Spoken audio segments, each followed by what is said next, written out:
Hello everybody, Jayma Malme here, and in today's scrapbooking video, we are going to be working with some small photos. So I'm going to show you how I resize my photos and also how I resize my QR code, which is linked to a video. Now I have done an in-depth video on how to create a QR code that I will link down below, and I've also done an in-depth video on how I organize, resize, and print my photos at home that I will link down below. So I'm going to just touch on this today. But before I do that, let me show you the sketch I'm working with. So I'm working again in my vacation scrapbook album, which is an 8.5 by 11. However, if you are not an 8.5 by 11 scrapbooker, don't worry, these tips today will help you with 12 by 12 or any other size too. So this is the sketch I'm working with today. So what I did was I looked at the photos that I wanted to scrapbook, and in my last video, I talked about my tips for choosing the photos that you want to scrapbook for your current layout. So I was looking through my album on my phone and I thought these are the ones that I want to scrapbook today with this fun swing on the tiny house campground that we were at. So I knew I had 5 photos with the swing. I didn't want them all to be really big because they're all kind of the same thing, but I also didn't want to leave these out because they were really cute. But I had like 20 photos total, so I did whittle them down to 5. And I found this sketch in the creative design team's new sketchbook that had 2 larger photos here and then 3 2x2 photos. And so I thought, okay, that will work because I chose my 2 favorites, one of each of the kids, and then my 3 supporting photos that don't need to be as big. So this is why I wait to scrapbook or wait to print my photos until I know what I'm scrapbooking, because then I know what size to print my photos at.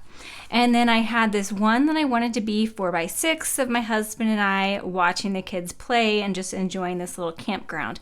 So you'll notice over here we've got the 6x4 photo. We've also got 2 more 2x2 photo spots. So even on an 8.5 by 11 scrapbook page, you can fit a lot of photos, and a journaling box. Now I don't have another 2x2 photo. I do have this QR code that I want to fit. So I'm going to put that somewhere. And then I do definitely want a journaling spot. So what I'm going to do is kind of alter this page a little bit. I'm going to flip these pages because I like my title to be on the left page. That's just personal preference. It totally doesn't matter if you are someone who likes it on the right page or doesn't mind it on the right page. This is totally fine. But I really liked these strips in the background. And I liked having these strips here, like the order that they're on. So I'm going to keep my strips the same. So the strips in the background of here and the strips in the background of here are on those same pages. I'm just swapping what's on them because I like that flow. I don't want to mess with it. And so there is the cutting guide down below. So if you order this sketchbook or if you have ordered it, you've got all the dimensions already, or you can just alter them to work for 12 by 12. So let's go ahead and talk about how I resized my photo and created this QR code. All right, so our layout has some 4x4 photos, 2x2 photos, and a 4x6. For the 4x4 photos, I just printed them as 4x6, and I did do a little zoom and cropping in my phone before printing them, but figured I would just crop them down to the 4x4, so I just printed those as 4x6. Obviously the 4x6 just prints as 4x6, and then the 2x2s I printed on a 4x6 as well. So I'm going to show you how I did that. So to recap a little bit from last week, I go through my album that I have all my vacation photos in, and I chose these ones on the swing, and I just went through and I added a little favorite heart right here to the ones I wanted to print. And so once I saw the ones I wanted to print, I go in and do a little bit of editing, and then I try to find a sketch to work with those photos and, you know, can this go to a square? Does it need to be a rectangle? And that sort of thing. So once I did that, I figured out these 3 can be a 2x2. So I'm going to show you how I do that. Now again, I went into this in depth in a previous video that's linked below. I use this PictureMate app. Now this is available, I believe, just for iPhones. I think there might have been a version, or there might be a version for Android that isn't quite the same. but this is the app that I really prefer for collaging my photos. So first thing I'm going to do is go up here to the top, and I'm going to scroll through my albums until I find the correct album from that trip. Sometimes you have to scroll a little ways down. Okay, so this is from that trip, and it goes from the most recent down, whereas in your actual iPhone photos, if you're on an iPhone, it goes from the first to most recent. So it works a little backwards. So I know this was pretty much at the beginning of the trip, so I'll scroll all the way back.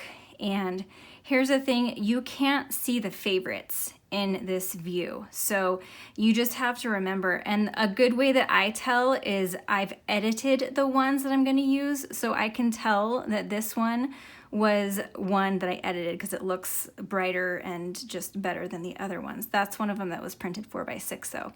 So I'm going to go through, and this one was one, and this one was one. So there's one other one that I'm missing somewhere. Oh, a little bit up further. Oh, this one. Okay, so now I need to go up and find a layout.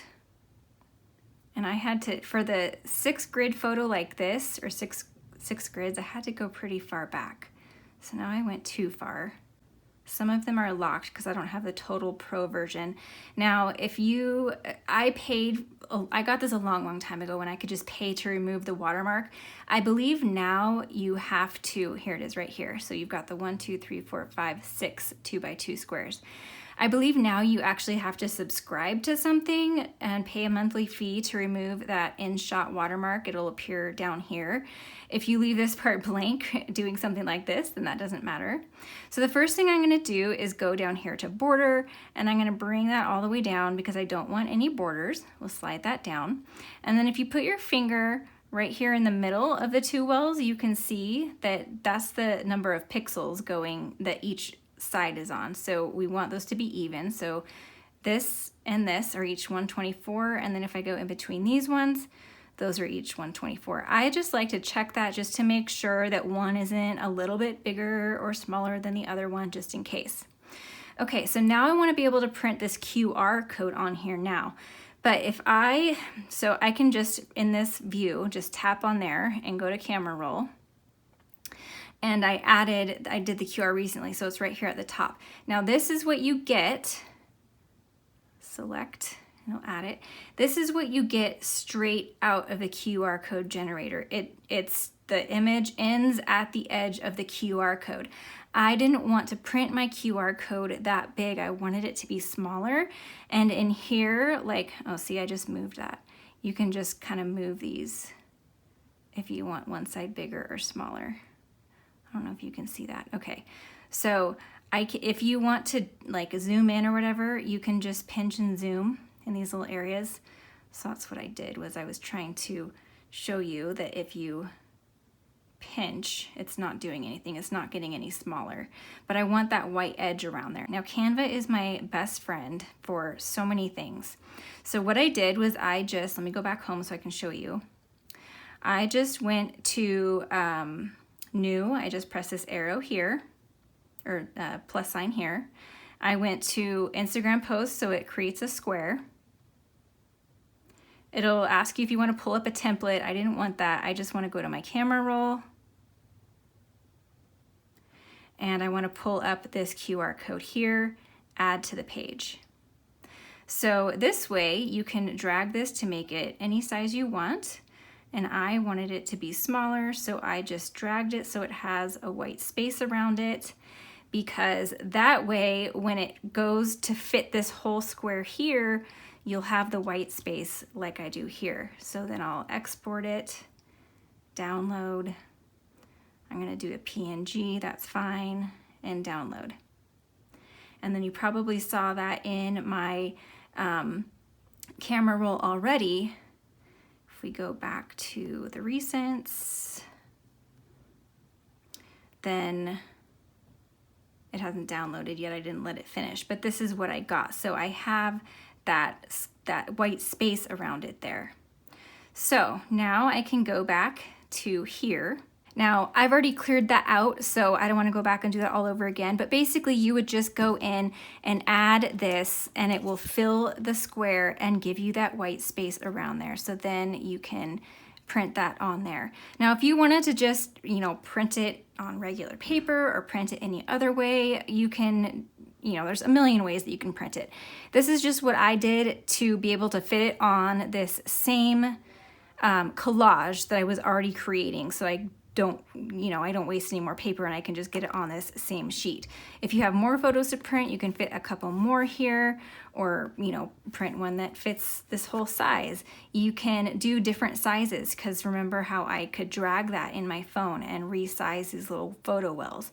So that is how I got that. And if you want to see how I do 3x4s and a more in-depth tutorial on that pick frame app, then check out the video that I have linked below, because I showed that more in depth. All right, so just a little recap on this paper that I'm using for the collection is the Change of Scenery collection. I love it. This is the second pack I've bought. So I've got a few more stickers on this sheet. I've got some more on this one, my little embellishments, my stamp set. And then I have this sticker that I didn't use on my last layout after all. And I realized, you know what, the whole area we were was the Smoky Mountains. So I used a bigger title on my last layout for Smoky Mountains. And I might try to fit this on this layout. Otherwise, I have a couple others that I could make it work on. So I have that pulled out again. So I'm gonna go ahead and cut my papers according to the sketch, and then we'll go ahead and start assembling and embellishing. Okay, so I've made my paper selections. A lot of times that is the hardest part for me, is just going back and forth between selecting the paper. So here is what I've done. So I mentioned I was going to keep the backgrounds the same and just swap the photos. Once I laid my photos down though, I wasn't liking it, because there really is a rhyme and reason to sketches and why these size photos are on this background, and it just looked better. So what I did was I flipped everything upside down, or mirrored it. So this is this background, but I just basically flipped it over. So we have the skinnier strip on the right side. And so the way this works is this, like this white strip here is laid on top of this larger strip here. And then this background here is designed to be an 8.5 by 11 and be the whole background. But I didn't want to cover up that much of the background. So I just kind of guessed what I thought this should be. It was about 1 inch on the side. And then I cut this piece and then cut this piece instead of this green one being the whole background. And then this is a zip strip from the pack that's just laying on top.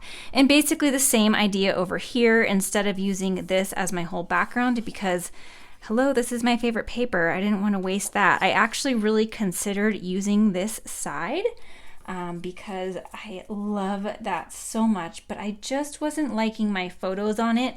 But the nice thing about cutting these in strips is I still have a little piece of that to use on another project, plus the whole other 12 by 12 sheet from that. So I'm gonna go ahead and lay my photos out here, and I reversed the how the photos look too. So now we've got this 4x6 over here. And then over here, I've got this one. So I did end up adding a black mat. I've got the white mat.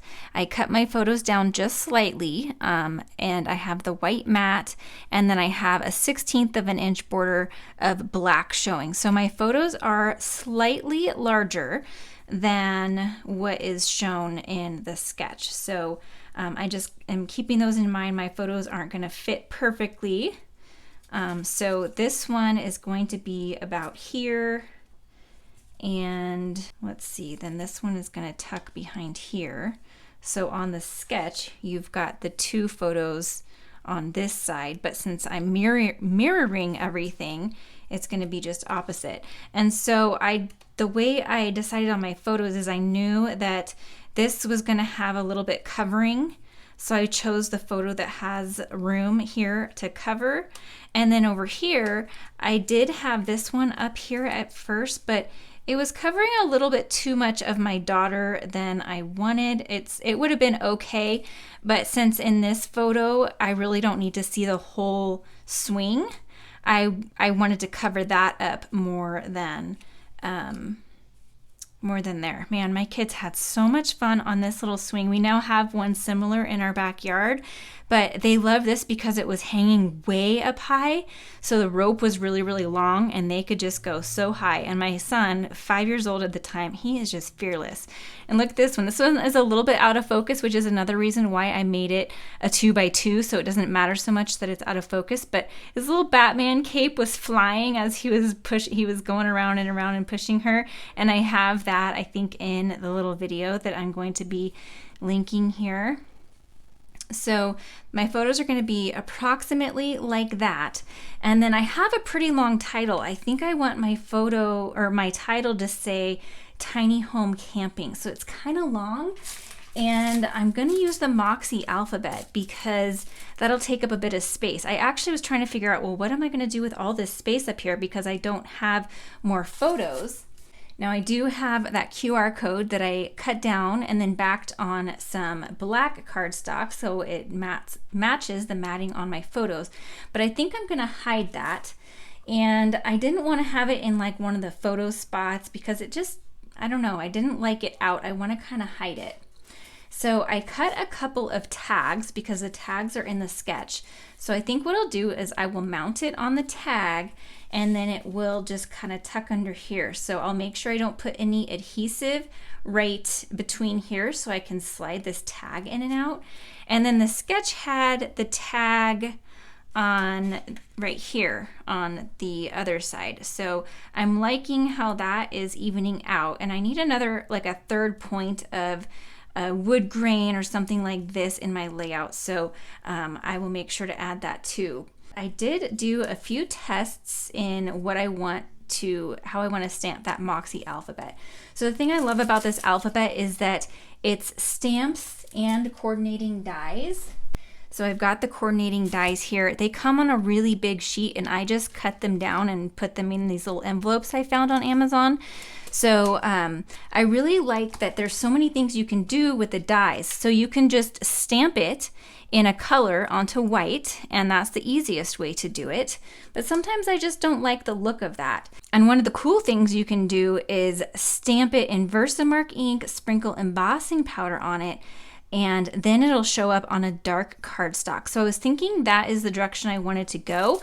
Because I have my photos mounted on black, I thought a black border around the title would look cool too. So I tested it in gold and white to see which one I like better. And I am definitely liking the white. It also plays off of the white border on the mats. So I think having that go across in the white on black is going to look really sharp. So I'm going to go ahead and do that, and then we'll have fun embellishing. So let's work on the title. I'm going to turn over one of my Versamats because there's a nice foamy surface on the back, and since I have quite a bit to stamp, I want to have a larger surface. So I'm going to spell out Tiny Home Camping, and since I'm going to be cutting these out, it doesn't matter if they're straight when I stamp them, so I'm going to stamp a few letters at a time. I almost forgot to add the anti-static powder. This helps that embossing powder to not stick to the background quite so bad. It still does a little bit, but not as bad, and so you'll see how I get some of those little stray pieces of powder off. So I use the Versamark ink to stamp it, and then I have a little piece of scratch paper underneath. I'll sprinkle the white embossing powder and just tap it off. I gave it a few really good flicks with my finger to get most of the excess powder off, and then a small little paintbrush can get some of the other strays, and then we'll just funnel this right back into the container. And I sped this up on hyperspeed so you can watch the embossing powder melt. That never gets old. I love watching that. Just make sure you don't put that on your Versamat when you heat it because it will warp your mat. So notice how I was holding it up.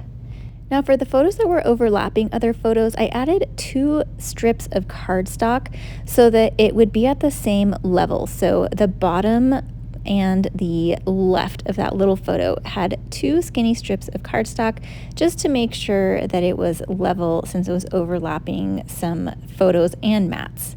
And now I have some of the stickers from the sticker sheet that I'm going to add. I had 2 of these leaf stickers that I really liked, and I'm going to put those mixed in next to the tags. And then I had this pine tree and this other tree. This one just kind of fit right in around that little swing right there. So I'll add that right here. And then I'm going to bring in these 3 light yellow ones to make a visual triangle. This one here says all smiles, I believe, which was super appropriate, and the little sun. And then this little strip here, I decided to put up in this on the left side to create that visual triangle. And then there's these little wood grain looking paperboard pieces in the kit. And so I was scattering those around. This open heart I really liked and I wanted to include on the layout, but you'll see me fussing with that in a million places throughout my time embellishing here. But it's gonna live there for now. I didn't like the other wood grain piece up there right next to that geotag one. And then I thought, you know what, there's this little empty space between my husband and I in the picture. That is a perfect place for a heart. And then it looked kind of plain. So I found some hearts in my rainbow heart acrylic mix.